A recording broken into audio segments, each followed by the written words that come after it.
우리 이단에 말씀하겠습니다.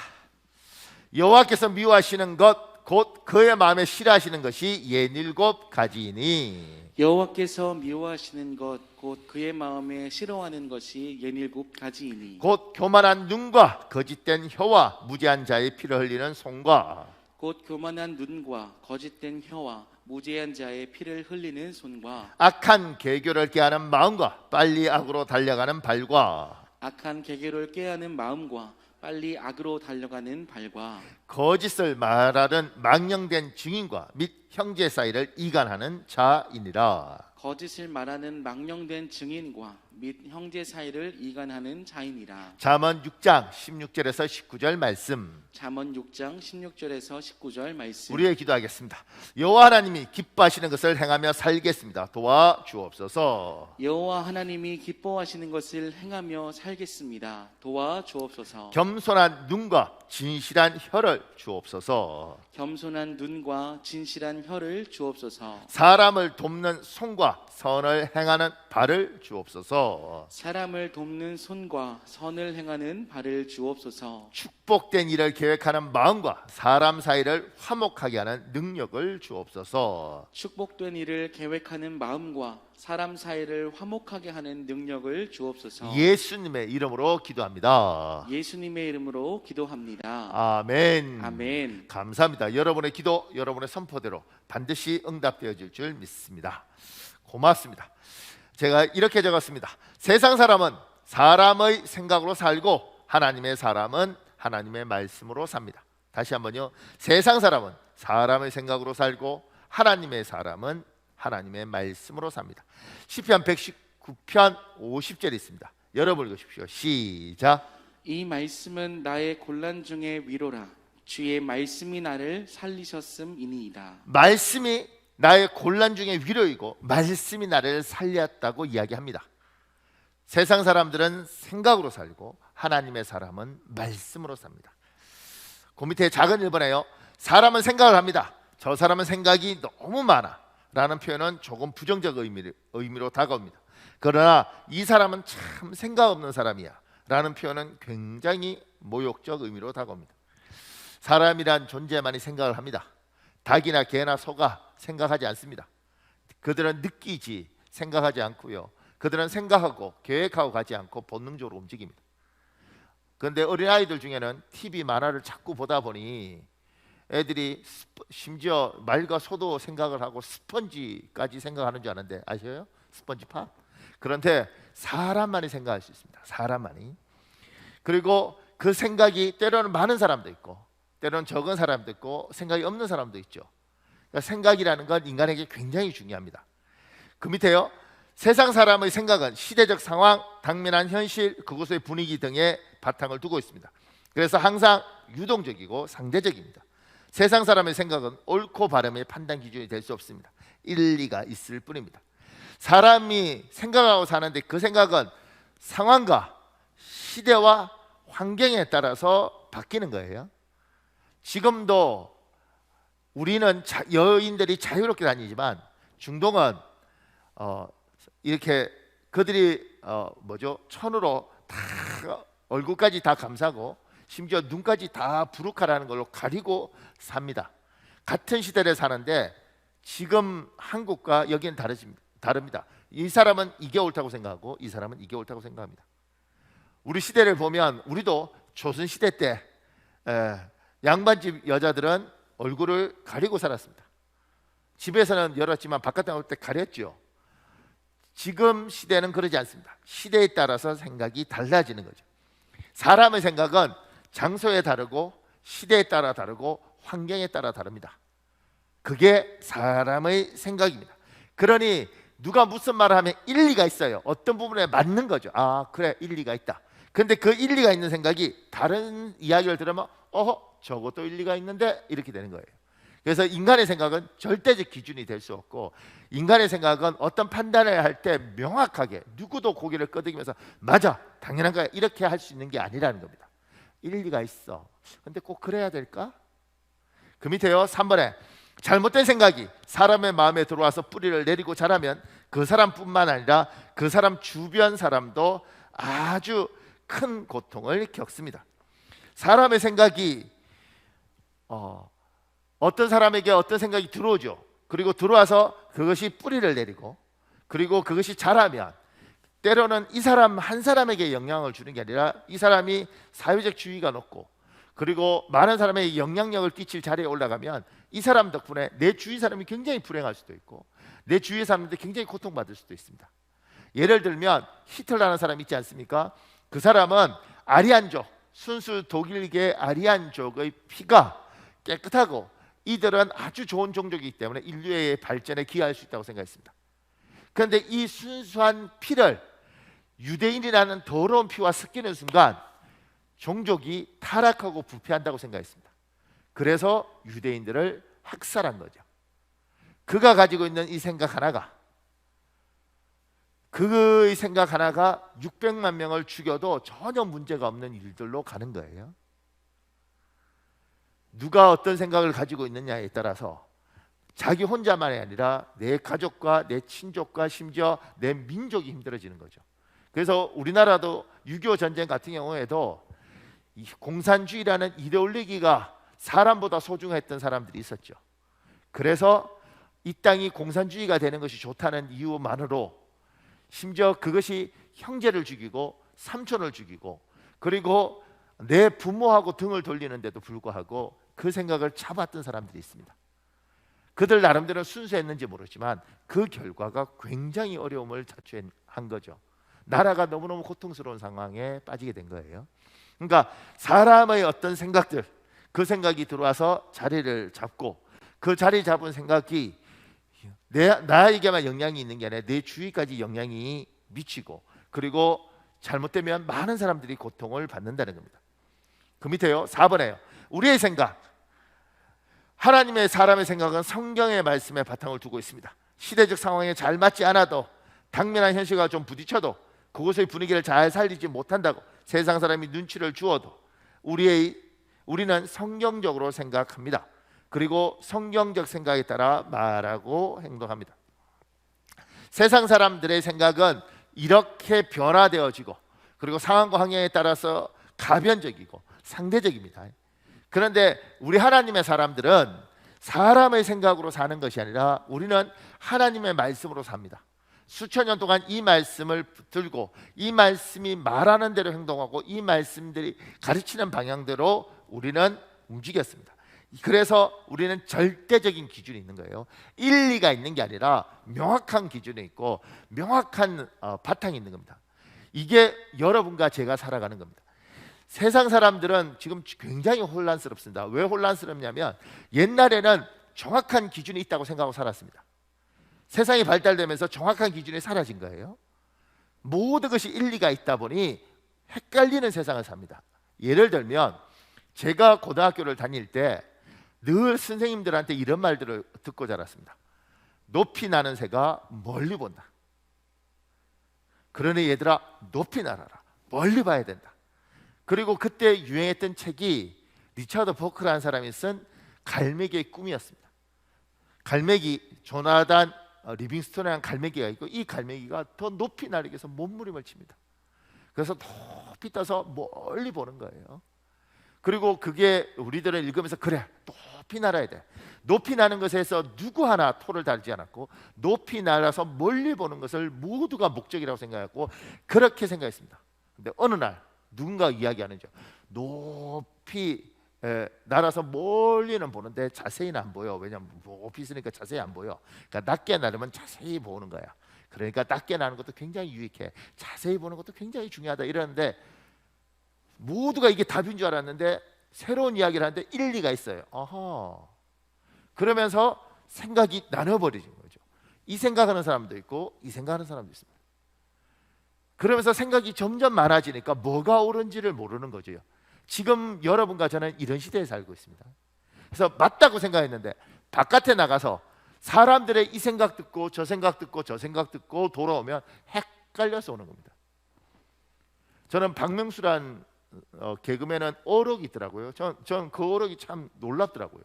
왜냐하면 참을 인자 셋이면 살인도 면한다. 저는 어렸을 때부터 그 이야기를 부모로부터 듣고 자랐습니다. 참아야 된다.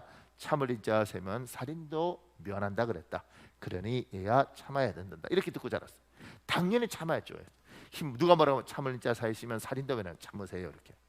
근데 박명수란 개그맨이 나서서 한마디를 하는 거야. 참을 인자 3번이면 호구다. 확 들어오더라고. 그래 맞아 호구야 호구. 가는 말이 얘야 고와야 오는 말이 곱단다. 그러니까 말 잘해야 돼. 가는 말이 고와야 돼. 그래 오는 말이. 근데 박명수라는 개그맨이 와서 이렇게 이야기하는 거죠. 가는 말이 고우면 얕본다. 맞아. 살아보니 맞아. 그러니까 여러분과 제가 이 땅을 살아갈 때 사람의 생각을 가지고, 사람은 생각으로 살잖아요. 생각을 가지고 사는데 이게 맞는 줄 알았는데 이 사람 말 들으니까 이 말도 일리가 있는데 저 말도 일리가 있는데 저 말도 일리가 있는데, 그러다 보니 하나님의 사람들도 헷갈려서 오는 겁니다. 뭐가 옳은지 잘 모르겠어요. 이 말도 맞고 이 말도 맞고 이 말도 맞고 이 말도 어떻게 살래? 잘 모르겠어요. 그래서 지금 엄청나게 혼란스럽고 복잡스러운 겁니다. 사회가 늘 다툼입니다. 왜냐하면 사람마다 생각이 다르기 때문에 그렇습니다.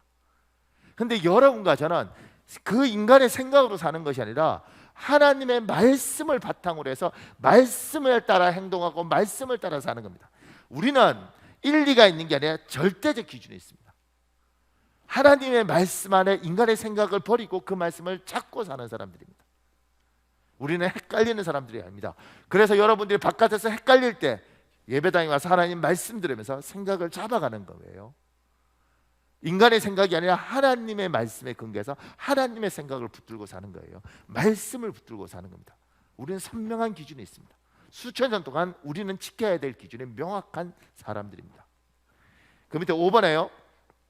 사람의 생각은 실체가 없는 관념입니다. 그러나 하나님의 성경 말씀은 영적 실체가 있는 능력입니다. 그래서 위기마다 고비마다 성경 말씀대로 행동하고 살아가면 우리의 인생 속에서 하나님의 능력이 나타납니다.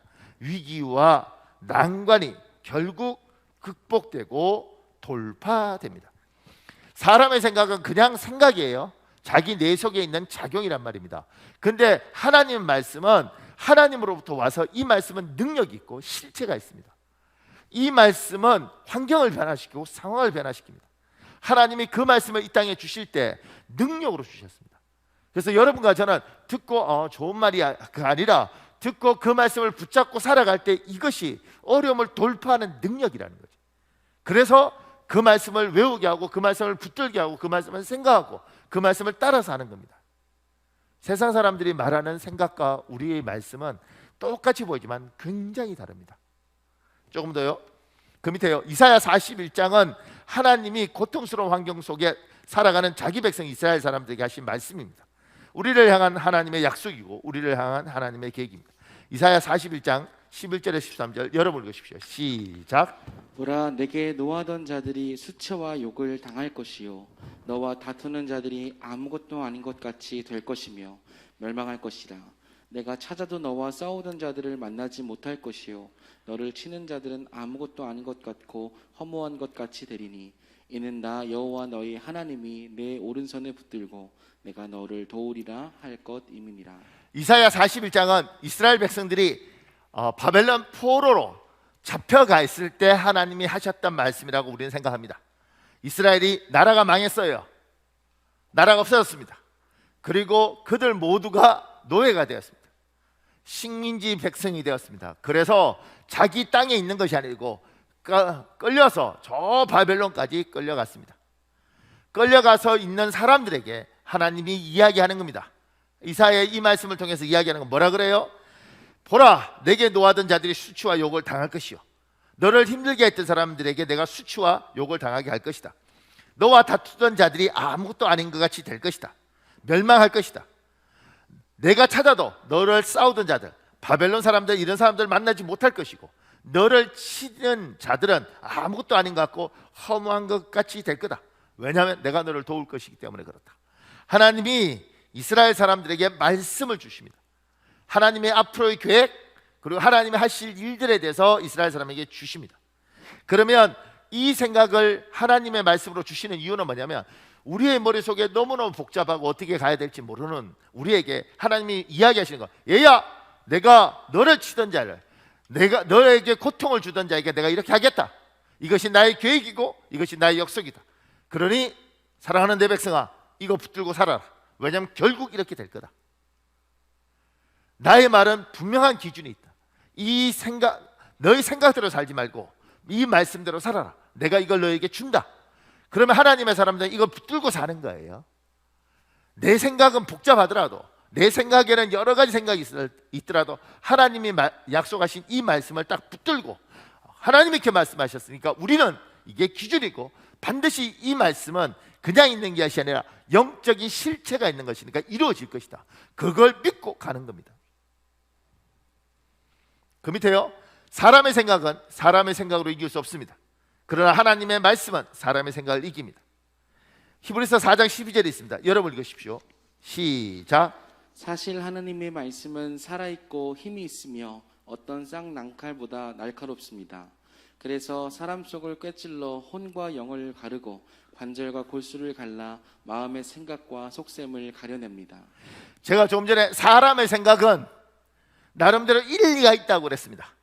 이 말이 일리가 있는데 이 말도 일리가 있습니다. 그리고 그 일리가 있는 말을 우리에게 덮쳐올 때가 있죠. 그래서 이렇게 말합니다. 이스라엘 백성에게 너희 망했어. 야, 바벨론이 얼마나 강한 줄 알아? 하나님이 널 구해주긴 뭘 구해줘. 너희 못 구해. 이 나라가 가는 곳마다 아주 다른 나라들이 전멸이 됐어. 그러니 너희 끝났어. 이 일리가 있는 생각이 들어옵니다. 근데 머릿속에서 아니야. 생각은 생각과 부딪혀서 생각은 생각을 못 이긴다니까요. 참을 인자 셋이면 살인도 명한다. 참을 자 셋이면 호구다. 이 두 개가 부딪히면 누구 하나 지지 않습니다. 가는 말이 고와야 오는 말이 곱다. 가는 말이 고우면 무시당한다. 이 말들을 부딪히면 누가 이기지 못합니다. 생각은 사람의 생각과 사람의 생각이 부딪히면 그 부딪히는 곳에서 그냥 평평하게 가는 거예요. 하나님의 사람들은 생각으로 살지 않지 않습니까? 어떤 생각이 들어올 때 우리는 하나님의 말씀을 가지고 이 생각을 칩니다.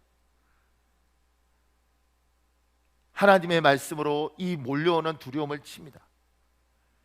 그래서 지금 하나님의 말씀이 중요한 게 뭐냐면, 얘야, 이스라엘 백성들 끝났어. 바벨론한테 구한 사람이 없어. 바벨론한테 망한 나라는 다 없어졌어. 너희도 없어질 거야. 일리가 있습니다. 맞습니다. 그때 하나님의 말씀 갖고 내 생각으로 이기는 게 아닙니다. 안 돼, 하나님 도와줄 거야, 이렇게 이야기하는 게 아니에요. 이사야 41장에 11절에 13절 하나님 분명히 이렇게 말씀하셨어. 하나님이 내게 노하던 자들이 수치와 욕을 당할 것이요 너와 다투던 자들이 아무것도 아닌 것 같이 될 것이며 멸망할 것이다. 하나님이 분명히 이렇게 말씀하셨어. 바벨론이 반드시 망할 거예요. 하나님이 이렇게 말씀하셨고 이 말씀 하나님 이루실 거예요. 그리고 하나님의 말씀을 가지고 오는 생각을 치고 생각을 꺾고 이 말씀을 붙들고 사는 게 하나님의 사람들입니다. 세상 사람들과 여러분과 다릅니다. 그래서 때로는 지금 너무너무 어렵지, 큰일 났네, 우리 집 망했네, 이렇게 올 때 아니야, 나 예수 믿으니까 하나님 복 줄 거야. 왜? 하여튼 하나님 믿는 사람 복 받을 거야. 이렇게 생각으로 이기는 게 아닙니다. 그런 두려움과 공포와 끝났다고 이야기할 때 하나님께서 우리에게 주셨던 수없이 많은 여러분이 외웠던 말씀, 읽은 말씀, 이달의 말씀, 외쳤던 그 말씀들이 여기 있으면 그 말씀을 가지고 붙드는 겁니다. 하나님이 오늘 이사야 41장에 하시는 말씀 있지 않습니까? 두려워 말라, 내가 너를 도와주리라.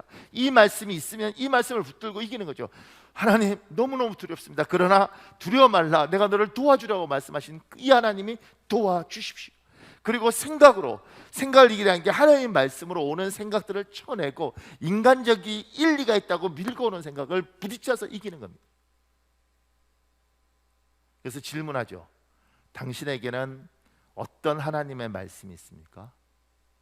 여러분의 마음에는 어떤 하나님 말씀을 붙잡고 삽니까? 그래서 요절을 외우게 하고 성경 구절을 외우게 하고 이달의 말씀을 외우게 하고, 그런데 여기에 뭐가 있습니까? 생각으로 생각을 이기는 게 아니라고 이야기했습니다. 질문하셔야 됩니다. 내 마음에 어떤 말씀이 있습니까? 나는 정말 어려울 때 어떤 말씀이 기억납니까?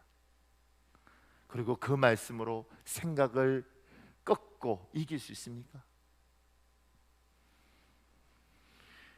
그 밑에요, 우리는 사람의 생각을 토대로 기도하는 것이 아니라 하나님의 말씀에 기반하여 기도합니다. 열왕기상 8장 25절에 있습니다. 열왕기상 8장 25절 여러분 읽으십시오. 시작.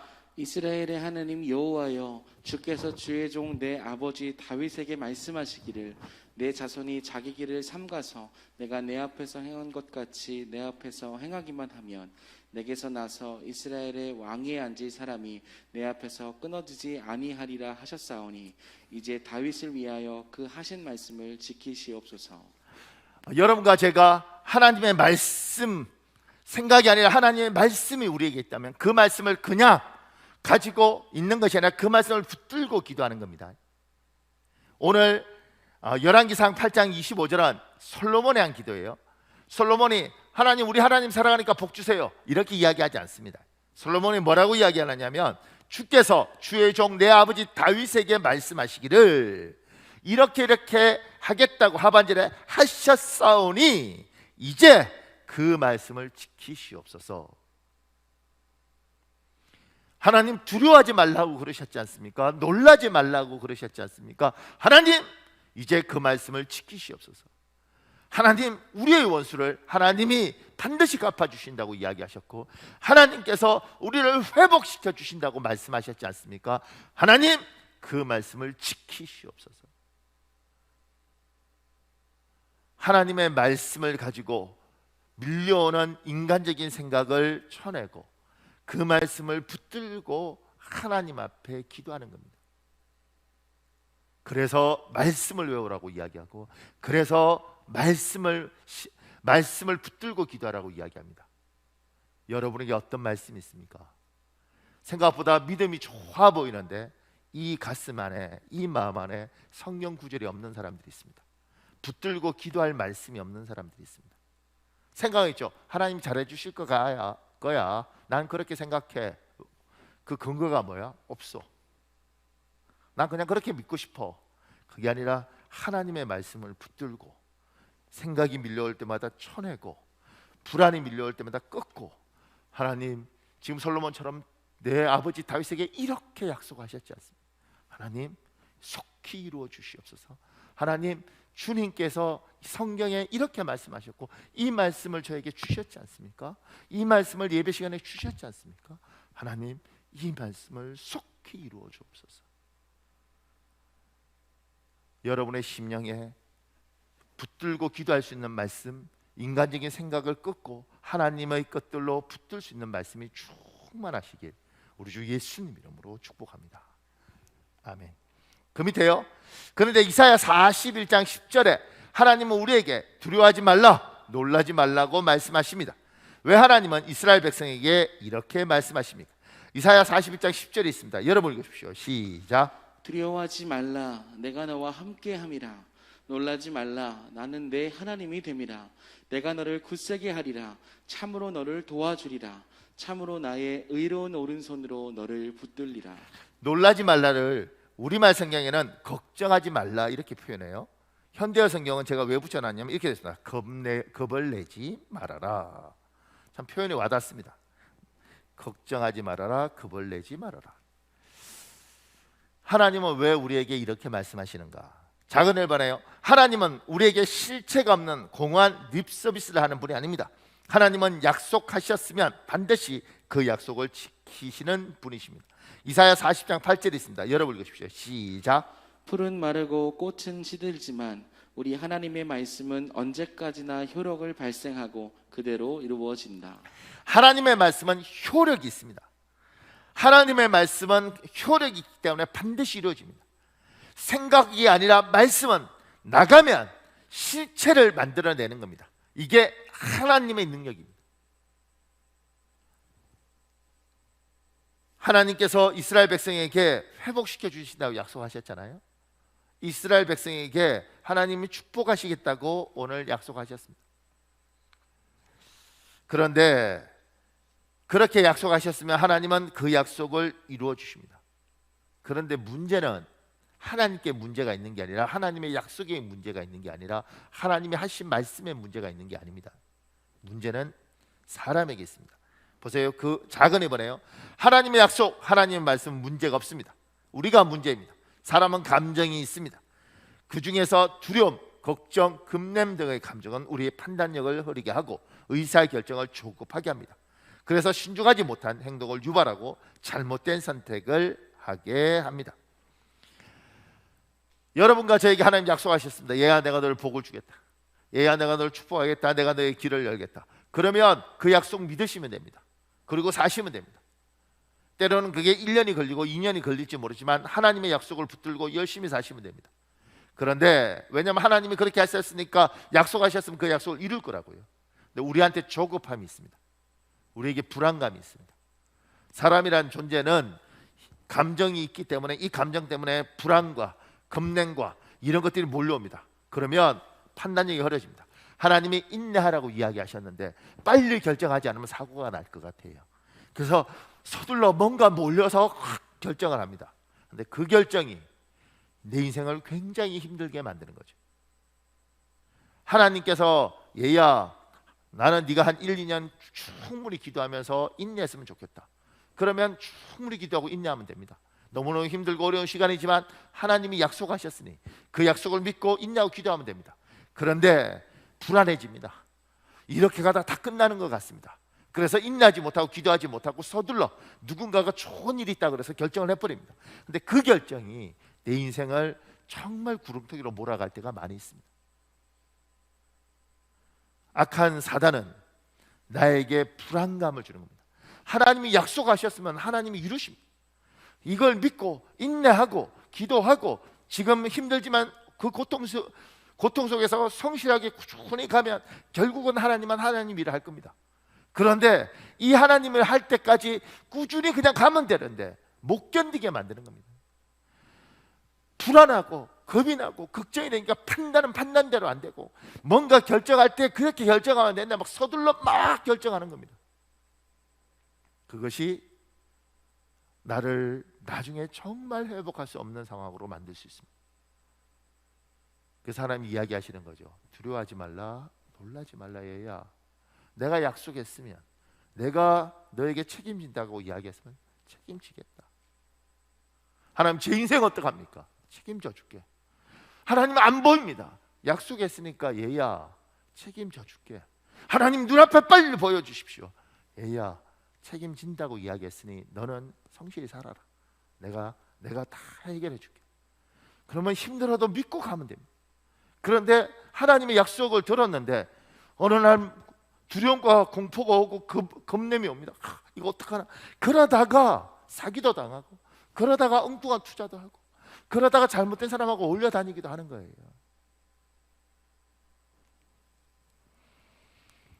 그 밑에 작은 3번에요. 내 마음속에 두려움, 걱정, 급냄 등의 감정이 밀려올 때 예를 들면 두려워하지 말라, 놀라지 말라처럼 하나님이 약속의 말씀을 붙들고 이겨내어야 합니다. 이것은 하나님에 대한 신뢰의 싸움입니다. 믿음의 싸움입니다. 지금 밑에 재밌는 글이 있습니다. 대한항공 수석기장이었던 신일덕이라는 장로님이 쓴 글인데 목사님 읽어줄래요? 1990년 11월 16일 K725편 기장을 맡았다. 서울에서 사이판을 비행하는 것인데 주말이라 신혼부부 61쌍을 비롯해 모두 165명이 탔다. 그 무렵 성령의 은혜가 넘치는 믿음 생활을 했고 하루하루가 기쁘고 감사했다. 비행기가 이륙한 직후 나는 신혼부부들에게 인생 선배로 행복하게 잘 살라는 축하 멘트를 방송해 주었다. 도착 15분 전이었다. 서서히 강화하기 시작하는데 기관사가 기장님 착륙바퀴 유압이 이상합니다고 보고하는 것이 아닌가. 나는 다소 불안해하는 승무원들을 위로하기 위해 걱정들 말게남 수동으로 바퀴를 내리면 되지 않는가. 직접 실습할 수 있는 기회를 얻었으니 더 좋다고 말했다. 아주 여유있게 말했으나 나 역시 내심 불안했다. 우리는 수동 장치를 열고 바퀴가 기체 밖으로 펼쳐질 수 있도록 핸들을 돌리려 했다.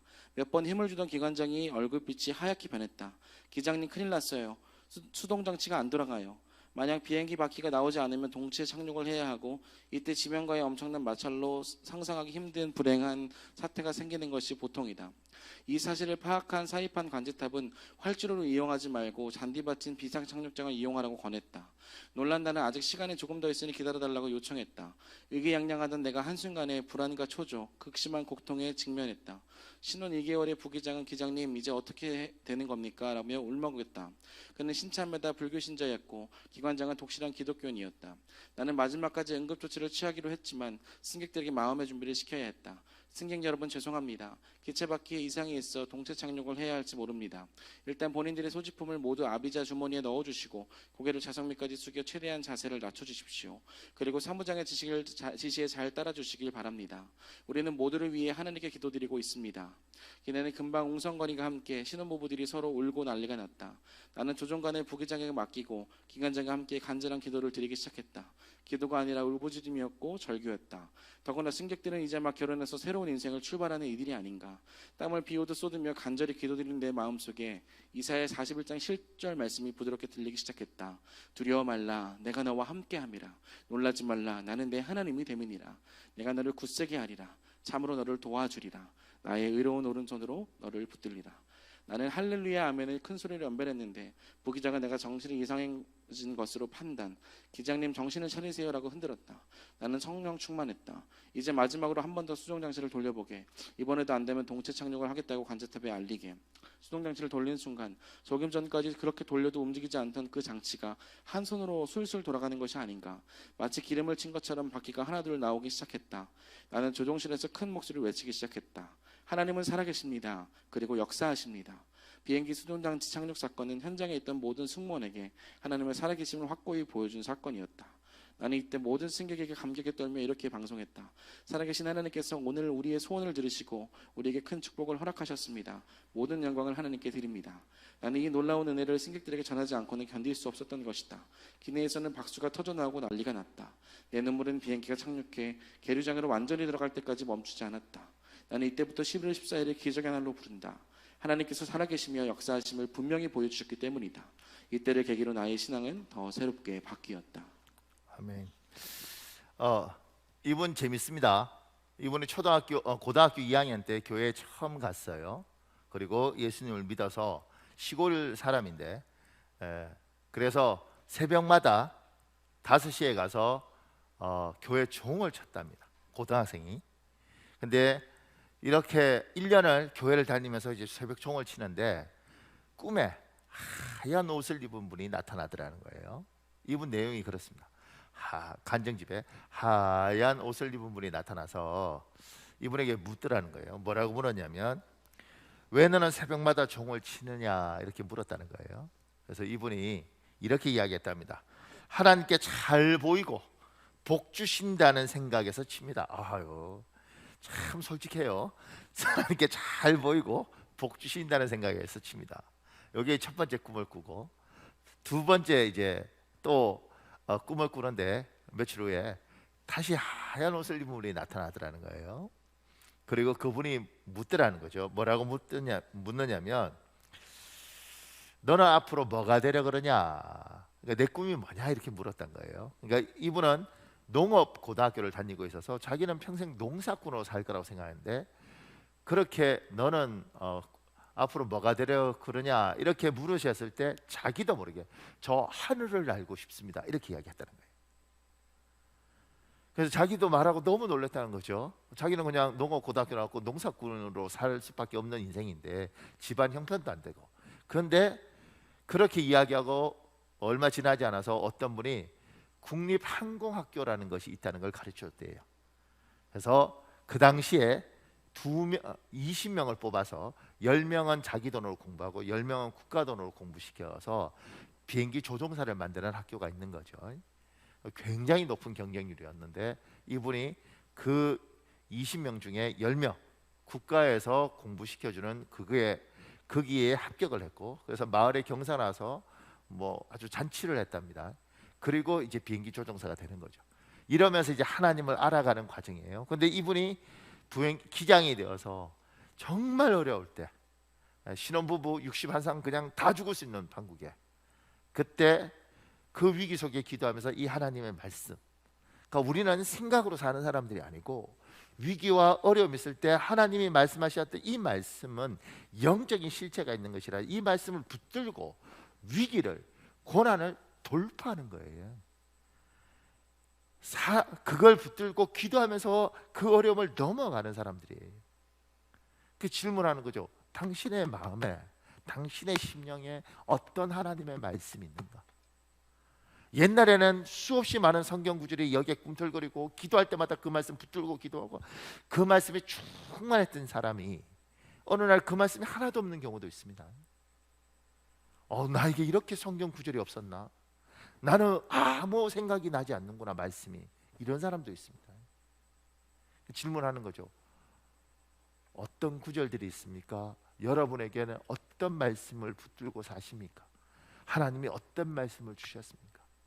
없으면 달라 그래야 되고, 그리고 잊어버렸으면 회복하셔야 되는 겁니다. 조금 더요. 여기서 짚고 넘어가고 싶은 것이 있습니다. 나는 두려워하고 걱정하는 사람에게 하나님처럼 위로하고 격려하며 셈을 주는 사람인가, 아니면 그 불안을 더하는 사람인가? 제가 왜 이렇게 적었냐면 예수를 믿어도 어떤 사람이 걱정을 하면 그 걱정을 하나님은 지금 두려워하지 말라, 놀라지 말라, 그리고 하나님은 사람을 격려하고 위로하고 용기를 주는 거잖아요. 이게 하나님의 성품이란 말이에요. 그러면 우리가 하나님의 자녀이면 이 하나님의 성품을 닮아가야 되는데, 내가 하나님의 씨앗이면 하나님의 씨니까 하나님의 모습대로 자라가야 되는데, 누가 걱정하고 겁을 내면 거기에 불 지르는 사람 있지 않습니까? 남편들 중에 그런 사람 있지 않아요? 여자분이 이번 달은 굉장히 어렵겠어. 남편이 불 지르죠. 그래? 거덜났네. 우리 집안 끝났네. 뭐 이런 분들 있을 수 있잖아요. 남자가 가정을 책임지면서 막 힘들어할 때 여자분이 위로하고 용기를 줄 수 있으면 참 좋은데, 거기에다가 난리 났네. 6.25 때 난리는 난리도 아니에요. 뭐 이렇게 이야기하는 분들 있잖아요. 그렇게 나는 불안한 사람을 더 불안하게 만들고 걱정하는 사람을 더 걱정하게 하는 사람인가? 아니면 오늘 보이는 하나님의 모습처럼 두려워하지 말라, 놀라지 말라, 이렇게 말을 하는 사람인가? 나에게 하나님의 성품이 있는가? 여보 괜찮아, 얘야 괜찮아, 그 정도는 괜찮아, 며느라 그 정도는 괜찮아, 아버님 난리 난데 괜찮아. 그 밑에요, 이사야 41장에서 하나님이 사람을 위로하고 격려하는 모습에서 꼭 배워야 할 부분이 있습니다. 우리 이사야 41장 10절 13절에 있는데 여러분 읽어볼래요? 시작. 두려워하지 말라, 내가 함께함이라. 놀라지 말라, 나는 내 하나님이 됨이라. 내가 너를 굳세게 하리라. 참으로 너를 도와주리라. 참으로 나의 의로운 오른손으로 너를 붙들리라. 이는 나 여호와 너의 하나님이 내 오른손을 붙들고 내게 이르기를 두려워하지 말라, 내가 너를 도우리라 할 것임이니라. 저는 이 구절을 묵상하다가 두려워하지 말라, 놀라지 말라 이렇게 하면 될 텐데, 이렇게 이야기해요. 두려워하지 말라, 놀라지 말라, 그리고 참으로 나의 의로운 오른손으로 너를 붙들리라, 그리고 내 오른손을 붙들고, 이렇게 이야기해요. 나의 의로운 오른손으로 너의 오른손을 붙들고. 하나님이 두려워하지 말라, 놀라지 말라 이렇게 끝내는 게 아니라 참 세밀하게 그리고 따뜻하게 접근해가는 모습을 보는 겁니다. 여러분이 누군가를 위로하고 격려할 때, 우리도 약한 사람들이잖아요. 집사님 두려워하지 마, 집사님 놀라지 마, 이렇게 하는 것도 굉장히 훌륭하지만, 할 수만 있다면 집사님 많이 힘들지, 너무 두렵고 놀라지 마, 하나님이 도와주실 거야. 근데 진짜 힘들 때 나한테 전화 한 통 할래? 그러면 내가 도울 수 있는 게 많지 않지만 내가 이 더운 날 시원한 콩국수라도 하나 사줄 테니까 집사님 진짜 힘들 때는 나한테 전화해라. 같은 말도 더 깊이 따뜻하게 갈 수 있다는 겁니다. 저는 좋은 습관이 하나 있는데, 습관이 뭐냐면, 저는 이렇게 서점이나 이런 데 가서 이렇게 책 보거나 뭐 이렇게 이런 거 좋아해요. 그래서 서울 가면, 요새는 못 가지만 서울 가면 강남역에 갔다가 뭐 방배동에 가서 강의 듣고 뭐 이렇게 하고, 그리고 항상 강남역에 가면 교보문고도 있고 알라딘 뭐 중고 서점도 있고 여러 가지가 있어요. 거기 가서 뭘 이렇게 책을 사든 뭐 문구류를 사든 살 때 아주 작은 거라도 저희 집사람 걸 꼭 삽니다. 아주 작은 거, 볼펜 하나라도, 아니면 뭐 이렇게 엽서 한 장이라도 이렇게 삽니다. 그러니까 굉장히 별거 아니죠. 뭐 한 3,000원짜리, 5,000원짜리. 근데 그걸 사는 이유가 뭐냐면 제 아내한테 가서 줄 때 이렇게 이야기해요.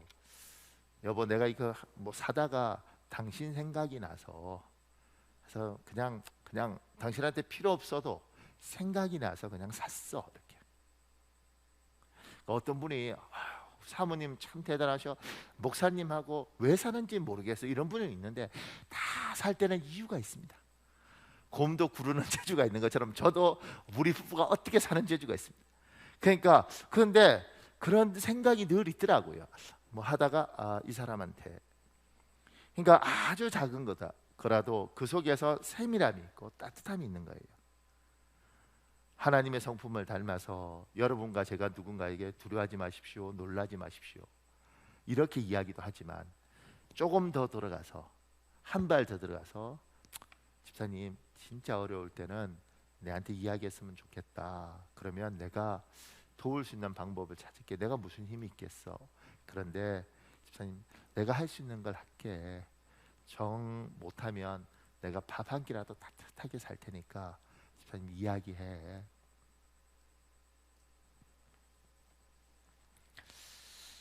그 밑에요. 우리가 가진 두려움, 걱정거리 가운데 우리가 꼭 기억해야 할 것이 있습니다. 먼저는 우리와 하나님의 관계입니다. 또 하나는 두려움, 걱정거리를 극복하는 성경적 최고의 방법입니다. 우리한테 두려움이 몰려오잖아요. 그러니까 하나님 두려워하지 말라고 하고 놀라지 말라고 이야기하시죠. 작은 1번에요. 마음속에 있는 두려움 중에 나는 하나님을 너무 자주 크게 실망하게 해서 하나님이 더 이상 나에게 아무런 기대가 없고 심지어 나를 포기하고 잊으셨을 거야 라는 생각이 듭니다. 저는 오늘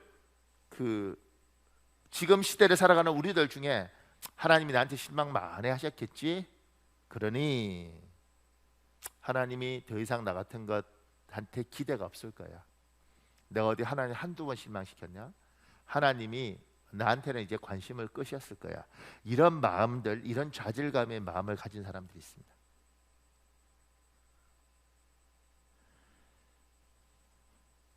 심지어 어떤 분들이 책을 쓰죠. 지옥가는 그리스도인. 지금 교회 다니는 사람들 중에 90%는 지옥 간다. 뭐 이런 책들이 있어요. 저는 목사인데도 그런 책을 제 방에도 꽂혀 있거든요. 그런 책들을 볼 때마다 주눅이 듭니다. 모든 사람은 부족하지 않겠습니까? 저는 얼마나 부족하겠습니까? 눌리고 짓눌릴 때가 있죠. 때로는 하나님 보실 때 예쁘지 않으면 고통스러울 때가 있습니다. 하나님이 나한테 실망 많이 하셨겠지? 근데 잊지 마십시오. 이사야 41장 9절에 있습니다. 이사야 41장 9절 여러분 읽으십시오. 시작. 내가 땅 끝에서부터 너를 붙들며 땅 모퉁이에서부터 너를 부르고 내게 이르기를 너는 나의 종이라 내가 너를 택하고 싫어하여 버리지 아니하였다 하였노라. 여러분 안에 두려움이 몰려옵니다. 공포감이 몰려옵니다. 하나님이 너 같은 거 버리셨을 거예요. 네가 한두 번 실망시켜. 잊지 마십시오. 이사야 41장 9절에 우리는 생각으로 사는 게 아니라 하나님의 말씀으로 살지 않습니까? 내가 너를 택하였고 싫어하여 버리지 아니하였다. 하나님이 이스라엘 백성에게 하신 이야기입니다. 그런데 이 이야기를 듣는 상황이 어떤 상황이라고 말씀드렸습니까? 바벨론의 포로 상황이었다고 이야기했습니다. 나라가 없어졌습니다. 민족 전체가 다른 곳으로 옮겨졌습니다. 그곳에 노예 생활을 하고 있습니다. 무슨 희망이 있겠습니까? 근데 하나님이 이렇게 이야기하죠. 내가 너를 택했고 네가 날 택한 게 아니라 내가 너를 택했고 내가 너를 실어버리지 않겠다. 하나님, 우리 식민지라니까요. 우리 나라가 없어졌다니까요. 우리 지금 수천 킬로 떨어져서 여기서 노예 생활하고 있다니까요. 하나님 이야기하시는 거죠. 내가 너를 실어버리지 아니하고. 우리는 우리의 생각을 붙드는 게 아니라 하나님의 생각을 붙드는 겁니다. 그래서 두려움이 오죠. 하나님이 나한테 실망 많이 했고 더 이상 하나님은 내 기도로 듣지 않으실 거예요. 내가 기도해서 뭐 하겠어. 속지 마십시오. 그래서 기도가 막히는 겁니다. 하나님, 제가 부족한 거 압니다. 그럼에도 불구하고 하나님께 기도하겠습니다. 제가 하나님 많이 실망시킨 거 압니다. 그럼에도 불구하고 하나님 저를 실어버리지 않는 줄 압니다. 하나님 다시 일어날 수 있도록 도와주십시오. 지금 올려오는 이 절망감과 공포감을 하나님 떨치고 반드시 내가 하나님께 가겠습니다. 하나님, 하나님이 나를 버리지 않으실 줄 믿습니다. 이 믿음 여러분의 꼭 있길 예수님 이름으로 축복합니다. 이게 있어야 됩니다. 그래야 버틸 수 있습니다. 그 밑에요, 작은 해보네요. 우리 마음속에 두려움이 있는 이유는 하나님과 우리 사이에 거리가 멀어져 있기 때문입니다. 하나님과 우리 사이가 친밀할 때 이런 두려움은 안개처럼 사라집니다. 성경에서 하나님과 가장 친밀한 상태를 이렇게 표현합니다. 누가복음 4장 1절에 예수께서 성령의 충만함을 입어 요단강에서 돌아오사 광야에서 40일 동안 성령에 이끌리시며, 사도행전 2장 4절에 그들이 다 성령의 충만함을 받고 성령이 말하게 하심을 따라 다른 언어로 말하기를 시작하니라. 하나님과 우리 사이, 사람 사이가, 부부 사이, 그 다음에 부모 자식 사이, 이 사이가 가까울 때도 있고 멀 때도 있지 않습니까? 부모와 자식 사이가 멀어질 때, 부부 사이가 멀어질 때 이 틈바구니 속에 서로 간에 불신도 생겨나고, 이 가운데 서로 간에 신뢰할 수 없는 것들도 끼어듭니다. 이 벌어짐이 하나님과 우리 사이에 있을 수 있습니다. 그러면 그 사이를 비집고 불안이 들어오고 염려와 걱정거리가 들어오는 겁니다. 하나님과 나 사이가 밀접한 것. 그래서 두려워하지 말라, 놀라지 말라 이런 말 할 필요가 없는 거죠. 왜냐하면 하나님과 우리 사이에 두려움이, 그리고 놀람이, 걱정이 들어올 수가 없는 겁니다. 하나님과 우리가 아주 가까운 상태를 뭐라고 이야기하면 성령 충만한 상태라고 이야기합니다. 여러분과 제가 두려워하지 않고 놀라지 않으려면 성령 충만한 수밖에 없습니다. 근데 이제 착각하면 성령 충만한, 항상 막 박수치고 막 부르짖어 기도하고 손 들고 막 찬양할 때만 충만하다고 생각해요. 항상 성령 충만함은 바깥으로 표현될 때 좀 과격하고 뜨겁게 표현되는 거죠. 그건 틀렸다고 이야기하는 것이 아니라 꼭 그것만 있는 건 아니라는 거예요. 오늘 밑에 글이 있는데 목사님 읽어줄래요? 맹집사님은 조그만 시골 교회를 섬기는 분이었습니다. 하루는 그 교회의 임집사님이라는 분이 갑자기 중풍으로 알아눕게 됩니다. 거동을 할 수 없게 된 것입니다. 임집사님과 가장 친했던 맹집사님이 그 집을 드나들면서 교회 소식을 알려줍니다. 그때마다 임집사님은 자기 소원이 예배당에 가서 예배를 드리는 것이라고 말합니다. 그 말을 들으며 맹집사님은 마음의 부담을 느끼게 되었습니다. 그래서 어느 날부터 주님께 기도를 합니다. 하나님, 휠체어 한 대만 내려주시면 제가 평생 임집사님을 밀고 다니면서 예배드리도록 해드리겠습니다. 맹집사님이 그 기도를 한다는 사실을 알고 목사님이 예산을 세워서 휠체어를 사주었습니다. 맹집사님도 기뻐했고 임집사님도 기뻐했습니다. 이제 맹집사님은 휠체어를 걸고 임집사님을 모시고 예배당에 나옵니다. 많은 사람들이 맹집사님을 칭찬하고 박수를 쳐줍니다. 그런데 사람들로부터 칭찬을 받았을 때 느꼈던 흥분과 감격의 순간은 잠시이고 얼마 지나지 않아 큰 점이 되기 시작했습니다. 휠체어를 민다는 것은 가시밭길을 걸어가는 일과 같습니다. 왜냐하면 모든 휠체어는 아스팔트라든지 시멘트 바닥을 염두에 두고 만들어졌기 때문입니다. 그런데 그 시골은 포장도로가 아니었습니다. 포장되지 않은 울퉁불퉁한 길을 주일 낮 예배, 저녁 예배, 수요 예배 때마다 밀고 다니는 일은 엄청난 고통이 있습니다. 어느 날 비가 폭포수처럼 내렸습니다. 길이 다 패였습니다. 그런데 임집사님의 수요 예배를 드리러 가기를 원했기 때문에 그날도 휠체어를 밀고 갑니다. 그날따라 임집사님이 왜 그렇게 무겁습니까? 그래서 마음속으로 임집사님을 살인합니다. 좀 빨리 죽어버리지 왜 죽지도 않고 사람을 이렇게 고생시키나. 물론 그날 밤에도 맹집사님은 교인들로부터 칭찬을 받았습니다. 그 다음 주일 아침 임집사님을 끌고 휠체어를 밀면서 예배당으로 갑니다.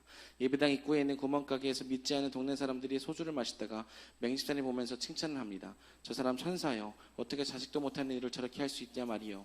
그 소리를 듣는데 예배당 앞에 도착해서 안으로 들어갈 수 없었습니다. 그날도 마음으로 임집사님을 죽였기 때문입니다. 이런 주제에 내가 어떻게 저 예배당에 들어가서 예배를 드릴 수 있겠는가? 내가 마음으로 살인을 했는데. 맹집사님은 감히 예배당 안으로 들어가지 못한 채 밖에서 기도를 드립니다. 주님, 용서해 주십시오. 그때 주님께서 맹집사님을 위로하시면서 주신 깨달음이 있었습니다. 그렇구나. 내가 예배당에 들어가는 것이 아니구나. 예배당 안으로 들어가는 것이 아니라 예수님 안으로 들어가는 것이구나. 나의 모든 허물에도 불구하고 나를 받아주시는 예수님 안으로 들어가는 것이구나.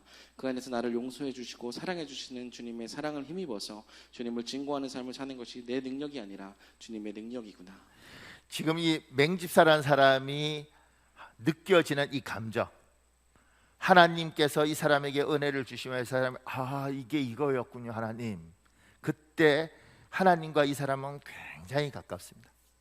충만함이 막 부르짖어 기도하고 또 찬송하면서 두 손 들고 이것도 충만함의 큰 표현 중에 하나지만 지금 이 사람처럼 아 주님 이게 이거군요 그러면서 하나님과 굉장히 가까운 거, 이 하나님과 친밀함이 성령 충만해야 하는 겁니다. 이렇게 충만할 때 두려움이 걱정과 근심이 들어오지 못합니다. 지금 예수 믿는 사람들이 걱정과 근심이 굉장히 많습니다. 왜냐하면 하나님과 거리가 점점 멀어지고 있습니다. 벌어진 틈에 염려와 불안들이 끊임없이 들어옵니다. 오늘 기도하고 할 때 이 하나님과 이 친밀함을 다시 한번 성령 충만하시길 예수님 이름으로 축복합니다. 우리 한 5, 6분 정도만 기도할 텐데요, 이 시간에 주여 한번 간절히 부르시고 오늘 말씀 중에 하나님이 여러분에게 뭐라고 말씀하십니까? 사람의 생각은 생각을 이기지 못합니다. 말씀으로 사람의 생각을 치고 하나님의 말씀을 붙들고 어려움과 난관을 통과하는 겁니다. 하나님 말씀은 생각이 아니라 영적 실체, 그분의 말씀은 나가면 반드시 결실을 맺고 열매를 맺습니다. 나에게 어떤 말씀이 있는가? 나는 무슨 말씀을 붙들고 기도하는가? 하나님, 나에게 붙들 말씀을 주시옵소서. 아버지 하나님, 내가 하나님의 영으로 충만하지 않으면 염려와 걱정이 오는데 하나님 나에게 충만함을 주십시오. 주여 한번 간절히 부르짖고 기도하겠습니다. 주여, 아버지 하나님 여호와여 도와주시옵소서.